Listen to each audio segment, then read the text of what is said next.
kabarnya adik-adik hari ini? Luar biasa, puji Tuhan, masih semangat? Ya, selamat datang kembali dalam ibadah online Sekolah Minggu HKBP Pasar Rebo. Adik-adik sudah siap belum untuk beribadah?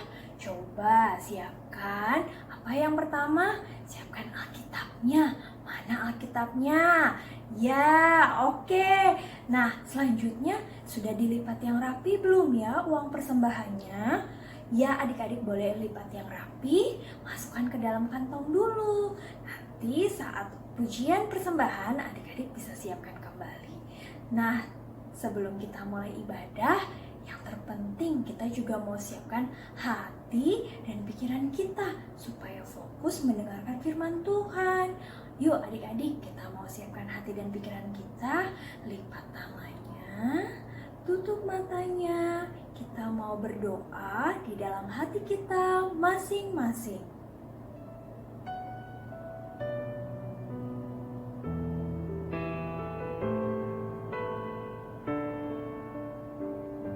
Amin. Sudah siap untuk memuji Tuhan? Yuk kita sama-sama memuji Tuhan dengan lagu Yesus di dalam rumahku, senang-senanglah. Adik-adik pasti tahu kan lagunya? Supaya lebih semangat, Katina undang adik-adik untuk bangkit berdiri. Yuk sama-sama kita bangkit berdiri memuji Tuhan. Sudah siap? Yuk memuji Tuhannya yang semangat ya adik-adik. Pakai gaya ya. Yesus di dalam rumahku, senang-senanglah, senang-senanglah, senang-senanglah. Yesus di dalam rumahku, senang-senanglah, senang-senanglah. Sekarang bahasa Inggrisnya, with Jesus in the family, happy happy home, happy happy home, happy happy home. With Jesus in the family, happy happy home, happy happy home. Boleh sambil tepuk tangan. Makin semangat ya. Sekali lagi. Yesus di dalam rumahku, senang-senanglah, senang-senanglah, senang-senanglah. Yesus di dalam rumahku, senang-senanglah, senang-senanglah. With Jesus in the family, happy happy home, happy happy home, happy happy home. With Jesus in the family, happy happy home, happy happy home.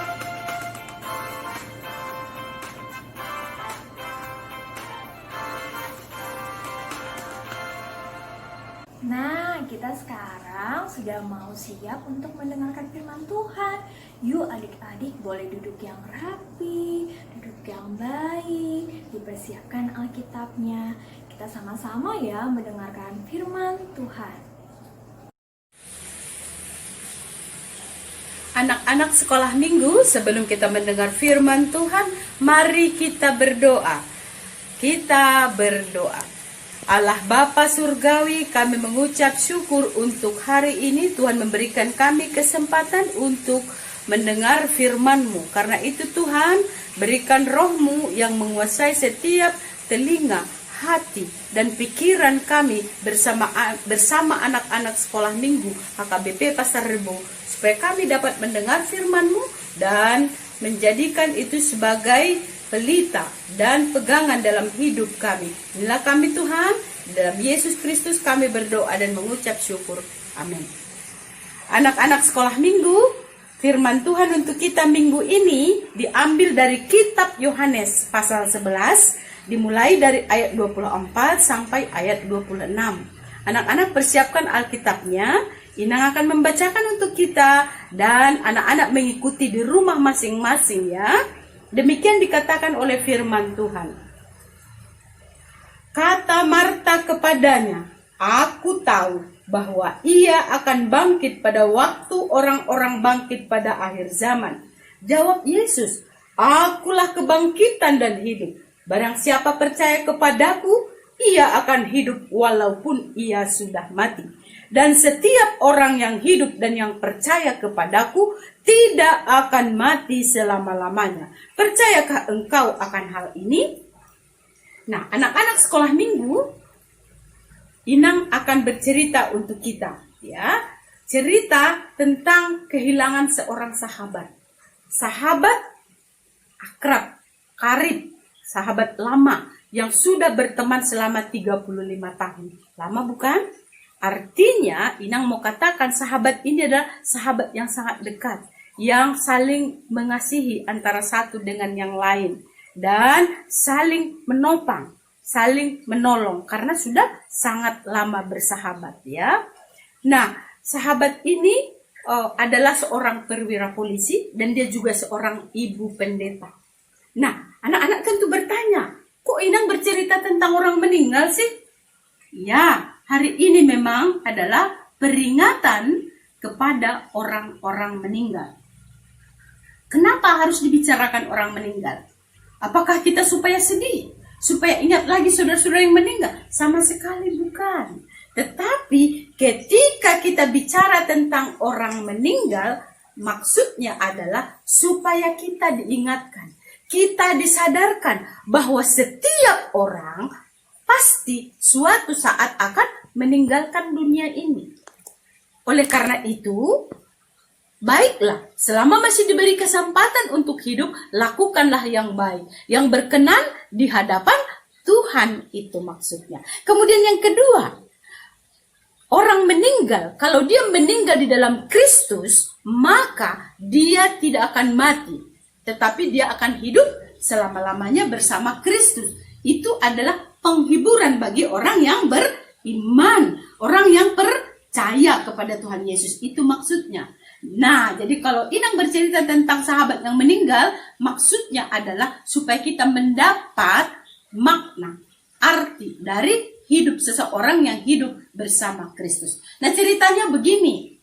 Di tanggal 2 Oktober yang lalu, atau tepatnya tanggal 3 Oktober, sahabat Inang yang tadi saya katakan itu adalah seorang perwira polisi dan juga dia seorang ibu pendeta, dia meninggal dunia. Tetapi sebelum dia meninggal dunia, pada tanggal 2 Oktober pada pagi hari, Inang berkomunikasi dengan dia. Pertama dia WA ya, lewat WhatsApp, dia hubungi Inang. Kemudian dia katakan bahwa dia sedang dirawat di rumah sakit karena terkena COVID-19 virus corona. Itulah yang terjadi saat ini. Dan itu bukan hanya terjadi di Indonesia, tapi di seluruh dunia. Artinya virus ini memang bisa menyerang siapa saja, termasuk sahabat Inang yang mau Inang ceritakan ini. Jadi ketika dia memberitahukan dia sedang dirawat di rumah sakit, Inang bertelepon, berbicara kepadanya panjang lebar. Nah, ketika itu sahabat Inang ini bercerita tentang penyakitnya bukan dengan berkeluh kesah, bukan dengan bersungut-sungut, bukan dengan menyalahkan siapapun, tetapi dia bercerita dengan gembira, dengan sukacita tentang apa yang diceritakan, tentang betapa baiknya Tuhan terhadapnya. Jadi walaupun dia sedang mengalami sakit penyakit, dia justru memuliakan Tuhan karena dia menceritakan kepada Inang pengalaman hidupnya, betapa baiknya Tuhan Yesus selama dia bertugas baik sebagai polisi maupun sebagai pendeta. Dia berkeliling ke berbagai wilayah di Indonesia, selalu dia merasa sukacita karena Tuhan menurut dia sangat baik kepadanya, memberikan segala yang dibutuhkan. Jadi ketika dia mengalami sakit penyakit, yaitu COVID-19 ini, dia tidak mengeluh, dia tidak menyalahkan siapa-siapa, dia justru memuliakan Tuhan Yesus yang begitu baik kepadanya. Nah, ketika dia bercerita seperti ini, pada tanggal 2 ya, besoknya pada tanggal 3, Inang kebetulan pergi ke luar kota juga. Jadi ketika Inang mendengar ini, Inang jadi teringat. Oh, rupanya kemarin dia bercerita tentang bagaimana Tuhan menolong dia, membimbing dia, menuntun dia, memberkati dia. Itu adalah cerita terakhir sebelum dia menghadap Bapa di surga, sebelum dia dipanggil oleh Tuhan. Jadi apa yang terjadi?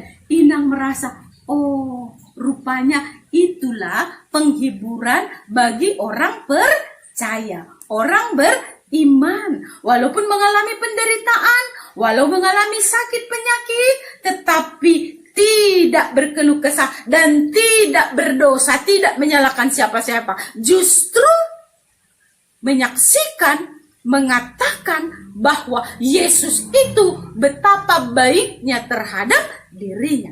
Luar biasa bukan? Nah, anak-anak kalau sakit gimana coba?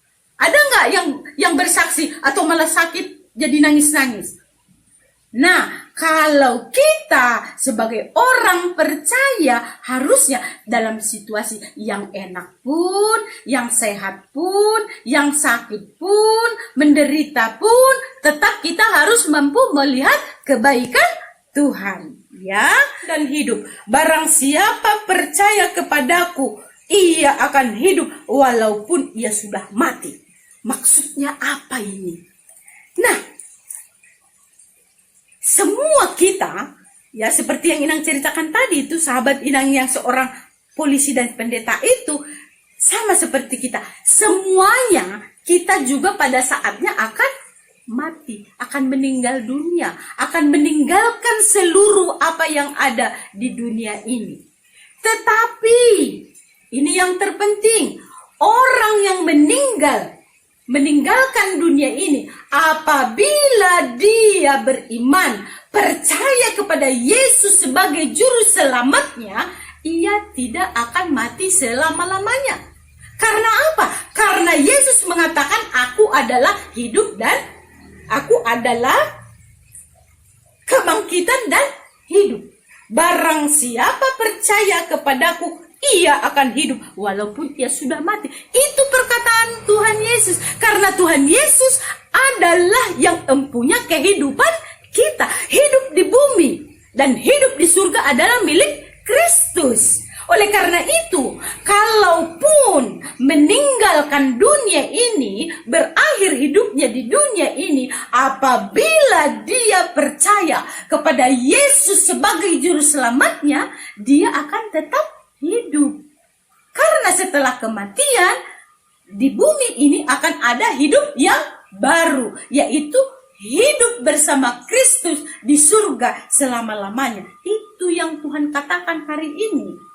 Dan itulah yang diingatkan kepada kita, supaya kita jangan takut terhadap kematian. Maksudnya berarti kita boleh mati sembarangan? Bukan itu. Maksudnya setiap orang pada saatnya akan meninggalkan dunia ini, tetapi kalau orang itu adalah orang yang beriman, percaya kepada kita, akan hidup bersamanya selamanya.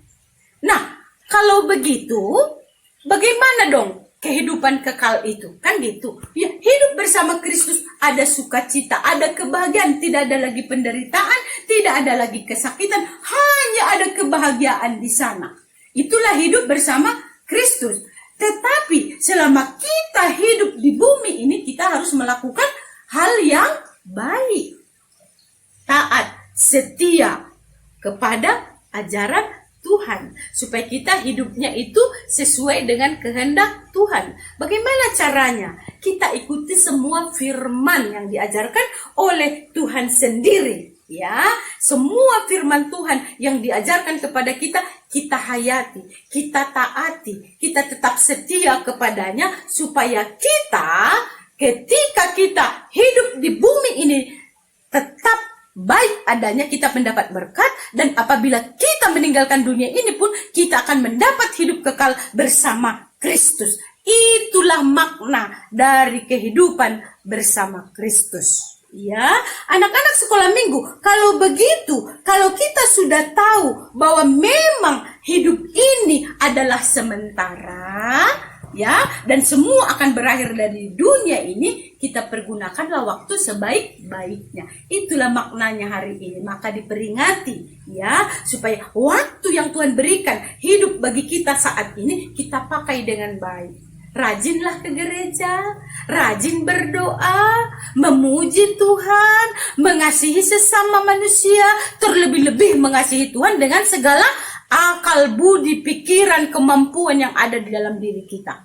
Ya, supaya kita menjadi orang-orang yang mendapat kebahagiaan, ya, di bumi maupun di surga. Kalau begitu, kita tidak akan takut lagi dengan kematian. Karena kematian itu adalah memang fakta, adalah kenyataan. Semua orang harus mati, harus berlalu, harus meninggalkan dunia ini. Tetapi satu kepastian bagi kita orang percaya, walaupun kita meninggalkan dunia, tapi kita akan bersama Tuhan hidup selama-lamanya di surga kekal. Karena itu, anak-anak sekolah minggu, berita sukacita untuk kita minggu ini, supaya kita menjadi orang-orang yang taat, setia kepada Tuhan, dan tidak dikalahkan oleh apapun di bumi ini, termasuk kematian. Kita terus berdoa, memohon pertolongan dari Tuhan, supaya kita tetap menjadi anak-anak yang setia dan taat kepadanya. Itulah berita sukacita kepada kita, ya. Selamat hari Minggu adik-adik. Kurang semangat. Selamat hari Minggu adik-adik. Iya, siapa yang di sini udah siap untuk mendengarkan cerita firman Tuhan? Coba angkat tangannya. Ya, adik-adik udah penasaran kan sama cerita firman Tuhan hari ini? Kalau adik-adik sudah siap mendengarkan cerita firman Tuhan hari ini, adik-adik duduk yang rapi, duduk yang tenang, persiapkan diri adik-adik, kita akan dengar ceritanya. Disimak ya. Ada seorang yang sedang sakit, namanya Lazarus. Ia tinggal di Betania, kampung Maria dan adiknya Marta. Betania terletak dekat Yerusalem, kira-kira 2 mil jauhnya. Maria ialah perempuan yang pernah meminyaki kaki Tuhan dengan minyak mur dan menyekanya dengan rambutnya. Dan Lazarus yang sakit itu adalah saudaranya. Yesus memang mengasihi Marta dan kakaknya dan Lazarus. Kedua perempuan itu mengirim kabar kepada Yesus. Tuhan, dia yang kau kasihi sakit. Namun setelah didengarnya bahwa Lazarus sakit, ia sengaja tinggal 2 hari lagi di tempat di mana ia berada. Ia berkata, penyakit itu tidak akan membawa kematian, tetapi akan menyatakan kemuliaan Allah. Sebab oleh penyakit itu, anak Allah akan dimuliakan. Sebab demikian lebih baik bagimu, supaya kamu dapat belajar percaya. Tetapi sesudah itu ia berkata kepada murid-muridnya, Mari kita kembali lagi ke Yudea. Marilah kita pergi sekarang kepadanya. Maka ketika Yesus tiba, didapatinya Lazarus telah 4 hari berbaring di dalam kubur. Di situ banyak orang Yahudi telah datang kepada Marta dan Maria untuk menghibur mereka berhubung dengan kematian saudaranya. Ketika Marta mendengar bahwa Yesus datang, ia pergi mendapatkannya, tetapi Maria tinggal di rumah. Maka kata Marta kepada Yesus, Tuhan, sekiranya Engkau ada di sini, saudaraku pasti tidak mati. Kata Yesus kepada Marta, saudaramu akan bangkit. Akulah kebangkitan dan hidup. Barang siapa percaya kepadaku, ia akan hidup walaupun ia sudah mati. Dan setiap orang yang hidup dan yang percaya kepadaku tidak akan mati selama-lamanya. Percayakah engkau akan hal ini? Jawab Marta, Ya Tuhan, aku percaya bahwa Engkaulah Mesias, Anak Allah, Dia yang akan datang ke dalam dunia. Dan sesudah berkata demikian, ia pergi memanggil saudaranya Maria dan berbisik kepadanya. Guru ada di sana, dan ia memanggil engkau. Mendengar itu Maria segera bangkit, lalu pergi mendapatkan Yesus. Setibanya Maria di tempat Yesus berada dan melihat dia, tersungkurlah ia di depan kakinya dan berkata kepadanya, Tuhan, sekiranya Engkau ada di sini, saudaraku pasti tidak mati. Ketika Yesus melihat Maria menangis dan juga orang-orang Yahudi yang datang bersama-sama dia, maka masykullah hatinya. Maka menangislah Yesus. Ia sangat terharu dan berkata, Di manakah dia kamu baringkan? Jawab mereka, Tuhan, marilah dan lihatlah. lalu ia pergi ke kubur itu. Kubur itu adalah sebuah gua yang ditutup dengan batu. Kata Yesus, Angkat batu itu. Marta, saudara orang yang meninggal itu, berkata kepadanya, Tuhan, ia sudah berbau, sebab sudah 4 hari ia mati. Jawab Yesus, Bukankah sudah kukatakan kepadamu, jikalau engkau percaya, engkau akan melihat kemuliaan Allah. maka mereka mengangkat batu itu. Lalu Yesus menengadah ke atas dan berkata, Bapa, aku mengucap syukur kepadamu, karena engkau telah mendengarkan aku. Dan sesudah berkata demikian, berserulah ia dengan suara keras, Lazarus, marilah keluar. Orang yang telah mati itu datang keluar. Kaki dan tangannya masih terikat dengan kain kapan, dan mukanya tertutup dengan kain peluh. Kata Yesus kepada mereka, Bukalah kain-kain itu, dan biarkan ia pergi. banyak di antara orang-orang Yahudi yang datang melawat Maria dan yang menyaksikan sendiri apa yang telah dibuat Yesus percaya kepadanya. Nah adik-adik, apa sih yang bisa kita ambil dari kisah Lazarus hari ini? Iya, yang pertama adalah Yesus adalah kebangkitan dan hidup. Apa? Kebangkitan dan hidup. Iya, sebagaimana Tuhan Yesus sanggup untuk membangkitkan Lazarus dari kematian, seperti itulah juga Tuhan Yesus, sang pemilik hidup kita, sanggup untuk melakukan hal-hal yang ajaib di dalam kehidupan kita. Asalkan kita mau percaya kepadanya bahwa dia sanggup untuk melakukannya. Nah, adik-adik, siapa yang di sini mau percaya kepada Tuhan Yesus? Coba angkat tangannya. Iya, bagus ya adik-adik. Nah, yang kedua, apalagi sih yang bisa kita ambil dari kisah hari ini? Iya, yang kedua adalah Yesus sangat mengasihi kita. Buktinya, ia mau untuk membangkitkan Lazarus dari kematian. Karena apa? Karena Tuhan Yesus sangat mengasihi Lazarus. Tuhan yang membangkitkan Lazarus adalah Tuhan yang sama yang juga mengasihi kita. Yang mau kita hidup di dalam Dia. Nah, bagaimana sih adik-adik cara untuk hidup dalam Tuhan? Iya, pintar adik-adik. Caranya adalah rajin berdoa. Apalagi adik-adik? Ya, rajin baca firman. Apalagi adik-adik? Iya, rajin memuji Tuhan. Apalagi adik-adik? Iya, rajin sekolah minggu. Jangan lupa ya adik-adik. Nah, pinter-pinternya adik-adik sekolah minggu. Nah, demikian firman Tuhan kita hari ini. Kita mau bersatu di dalam doa. Adik-adik, lipat tangannya, tutup matanya. Kita mau bersatu di dalam doa. Tuhan Yesus yang baik, terima kasih untuk cerita firman Tuhan pada hari ini. Ajar kami Bapa untuk menjadi anak-anak yang hidup di dalam Tuhan dan yang mau percaya kepada Tuhan. Terima kasih Tuhan Yesus. Amin. Shalom adik-adik, selamat hari Minggu. Sebelum kita mengakhiri ibadah kita hari ini, mari kita menyanyikan lagu Ada Satu Sobatku Yang Setia. Kita nyanyikan bareng-bareng ya.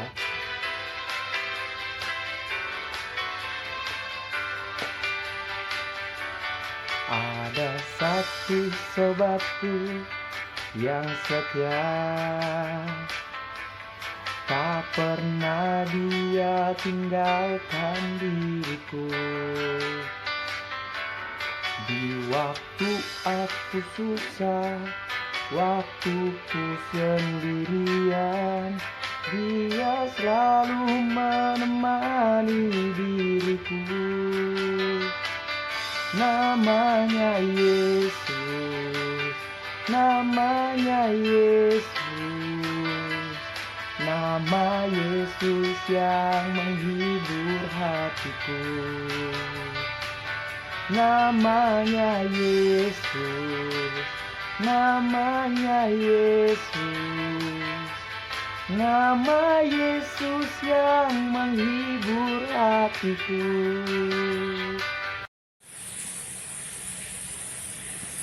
Marilah kita berdoa menyampaikan persembahan kita kepada Tuhan. Kita berdoa. Bapa kami, Tuhan Allah yang Maha Kuasa, yang bertahta di surga, kami mengucap syukur dan terima kasih kami kepadamu ya Tuhan, di mana Tuhan memperkenankan anak-anak di dalam kerajaan-Mu. Di sini kami menyampaikan persembahan kami, kiranya Tuhan menerimanya untuk kemuliaan nama-Mu. Amin. Kita sama-sama mengucapkan doa Bapa kami. Bapa kami yang di surga, dikuduskanlah nama-Mu, datanglah kerajaan-Mu, jadilah kehendak-Mu di bumi seperti di surga. Berilah kami pada hari ini makanan kami yang secukupnya, dan ampunilah kami akan kesalahan kami, seperti kami mengampuni orang yang bersalah kepada kami. Dan janganlah membawa kami ke dalam pencobaan, tetapi lepaskanlah kami daripada yang jahat. Karena Engkaulah yang mempunyai kerajaan dan kekuasaan dan kemuliaan sampai selama-lamanya. Amin. Mari kita terima berkat dari Tuhan. Kiranya Tuhan Allah memberkati kita dan memelihara kita. Kiranya Tuhan menerangi kita dengan wajahnya dan dikasihaninya kita. Kiranya Tuhan menampakkan wajahnya kepada kita dan mengaruniakan kita dengan damai sejahtera. Amin.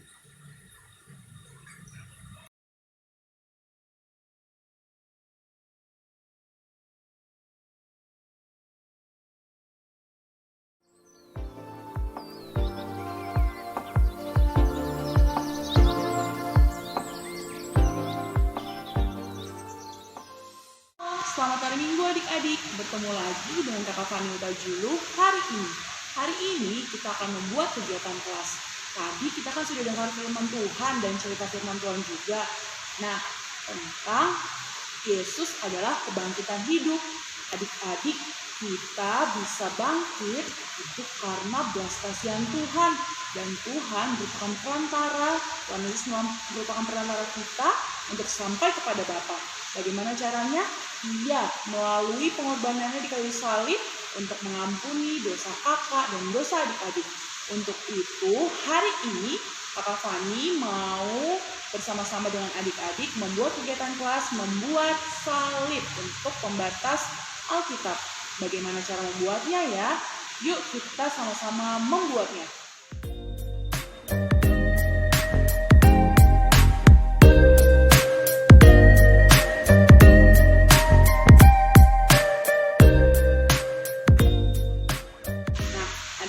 Cara pertama yang harus adik-adik lakukan adalah kertasnya yang seperempat tadi kita siapkan, kita membentuk segitiga seperti ini.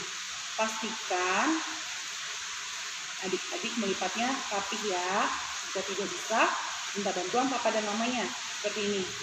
Jika sudah, dilipat lagi dari bagian segitiganya membentuk rumah adik-adik seperti ini. Membentuk rumah seperti ini. Tadi kan dari sini dibentuk seperti ini. Jika sudah lagi, dilipat lagi nih adik-adik sekali lagi.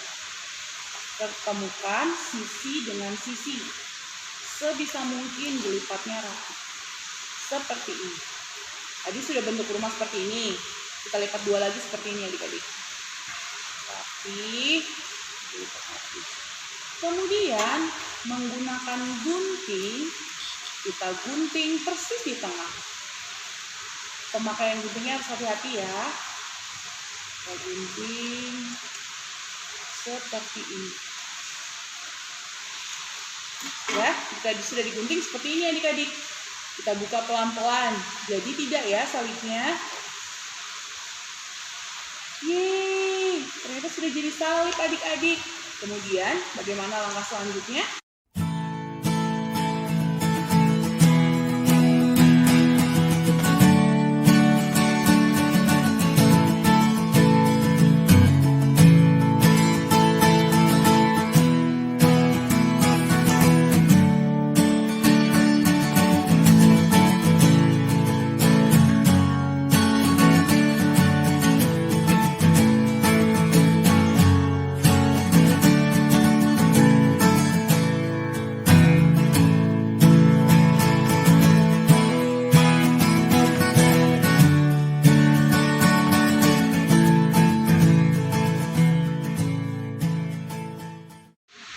Nah, adik-adik, kita tadi kan sudah menempelkan kertas warna kita menjadi mozaik. Kita sudah selesai nih adik-adik, seperti ini. Adik-adik boleh pilih warnanya terserah, dihias yang bagus, mau warna pink, biru, hijau. Adik-adik boleh pilih warnanya dan menutupi semuanya ya, jangan lupa dilem dulu, terus kertasnya di atasnya kita tempel. Sesudah itu, karena ini untuk membatas Alkitab, kita punya ayat emas adik-adik di minggu ini. Dari Yohanes 11 ayat 25. Adik-adik tulis di belakangnya ya, seperti ini. Tulis Yohanes 11 ayat 25, ayatnya apa, tulis nama adik-adik, tanggal hari ini 22 November, dan juga sekolah minggu HKBP Pasar Rebo. Dan sama-sama nanti ketika adik-adik mengirimkan videonya, ayat hafalannya jangan lupa kita sebutkan sama-sama ya. Yohanes 11 ayat 25. Jawab Yesus, akulah kebangkitan dan hidup. Barang siapa percaya kepadaku, ia akan hidup walaupun ia sudah mati. Demikian adik-adik tugas kelas kita pada hari ini. Jangan lupa kirimkan videonya ke grup orang tua anak sekolah minggu HKBP Pasar Rebo. Kreasikan kreasimu ya. Oh iya, kakak tertinggal adik-adik. Kita juga bisa pakaikan kita di atas ayat membatas Alkitab kita seperti ini. Jadi nanti ketika kita membuka Alkitab kita sudah bisa menaruh pembatas Alkitab kita di Alkitab kita. Selamat berkreasi adik-adik. Tuhan Yesus memberkati.